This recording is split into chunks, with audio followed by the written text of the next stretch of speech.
జయశంకర్ భూపాల్పల్లి జిల్లా మహాదేవ్పూర్ మండలం బొమ్మాపూర్ గ్రామ సర్పంచ్గా చీట్ల చంద్రశేఖర్ రెడ్డి నన్ను గెలిపించినందుకు బొమ్మాపూర్ గ్రామ ప్రజలకు నా యొక్క ధన్యవాదములు తెలుపుతూ నేను ఎలక్షన్లో ఇచ్చిన హామీలన్నీ నెరవేర్చగలిగానని మన మంత్రి దుద్దిల శ్రీధర్ బాబుతో నేను ఇప్పుడే ఎస్సీ కాలనీకి వచ్చాను, వాటర్ లీకేజ్ అవుతున్నాయని తెలపడం జరిగింది. కరెంటు కూడా లేదని అది కూడా ఇప్పించగలరని నాకు విన్నవించుకున్నారు. అది కూడా తొందరలో తీరుస్తానని చెబుతున్నారు. మరియు ఒప్పుకున్నాయన్ని కళ్యాణ లక్ష్మి చెక్కులో ఇందిరమ్మ ఇండ్లు, బోరు బావులు, సీసీ రోడ్లు, డ్రైనేజ్లు గ్రామ ప్రజలకు ఇంకా ఏం కావాల్సిన నేను చేయగలను. నా మీద నమ్మకం ఉంచి గెలిపించినందుకు బొమ్మాపూర్ గ్రామ ప్రజలకు నేను ఎప్పటికీ రుణపడి ఉంటానని కోరుకుంటున్నాను. చెప్పుకోవడం జరిగింది. దానికి కూడా నేను కరెంట్ వాళ్ళని పిలిపించి ఇప్పుడు మాట్లాడడం జరిగింది.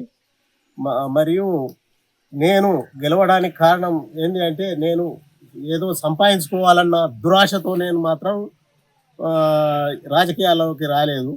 నేను ప్రజలకు సేవ చేయడం కొరకే ఈ రాజకీయాల్లోకి రావడం జరిగింది. నేను మొదటి నుంచి 2-3 సార్లు ఓడిపోయి కూడా ప్రజా జీవితంలో ఉన్నా.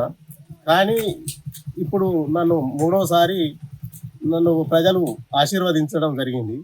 కాబట్టి నేను ఖచ్చితంగా ప్రజల క్షేమం కొరకే పాటుపడతా అని ఈ సందర్భంగా తెలియజేసుకుంటాను. ఊరు గ్రామ ప్రజలకు నేను నూతనంగా ఎన్నికైన చీట్ల చంద్రశేఖర్ రెడ్డి నేను ఇప్పుడు ఎన్నిక కావడం జరిగింది. గ్రామ ప్రజలకు నేను చేదోడు వాదోడుగా ముందుకుంటూ ప్రతి విషయంలో నేను పనులు ఉండి సక్రమంగా చేస్తానని హృదయపూర్వకంగా చెప్పుకుంటున్నాను.